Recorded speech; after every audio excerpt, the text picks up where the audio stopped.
When people feel the pull to start a business, what usually stops them isn't laziness or lack of ambition. It's confusion about how to begin without breaking their life. And the advice they hear usually makes that confusion worse.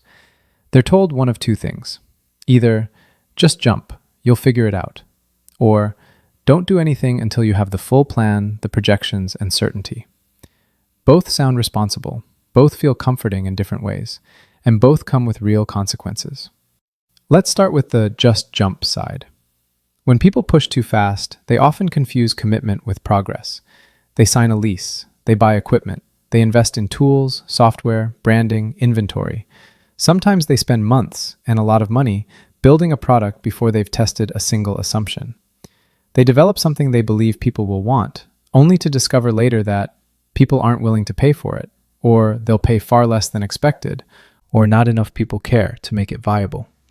At that point, the cost isn't just money, it's time, energy, confidence, and sometimes the story becomes, I tried entrepreneurship, it didn't work. When in reality, what failed wasn't entrepreneurship, it was skipping the step where uncertainty gets tested before commitment. Now, let's look at the other side, the overplanning side. This one looks safer on the surface, but it has its own quiet damage, because analysis is never finished. If you look far enough ahead, everything becomes complex. There's always another variable, another risk, another scenario to consider. The more details you see, the more details appear. And eventually, thinking turns into paralysis. You're not doing nothing because you're lazy. You're doing nothing because you're trying to eliminate uncertainty that can't be eliminated up front. Meanwhile, someone else, often someone thinking less, not more, is already testing the market. They're learning faster, they're adjusting faster, they're building momentum while you're still trying to be certain. And the real cost here isn't ignorance, it's time. Time spent waiting for clarity that only action can create. The mistake in both cases is the same.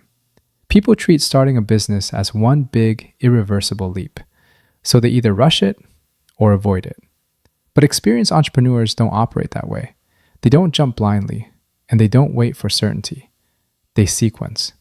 They don't architect the entire business up front. They architect the next step. Not the brand, not the 5-year plan. The next decision that removes a specific uncertainty. Who exactly would this serve? Is this a problem someone is actively trying to solve? Would anyone actually pay for this? Not hypothetically, but in reality? Then they take action. Not to prove bravery, not to feel productive, but to gather information. Every action is designed to answer a question, and every answer reshapes the next step. That's how risk is reduced without freezing. That's how progress happens without gambling. Action isn't the opposite of thinking. And architecture doesn't stop when you move. It evolves because you do.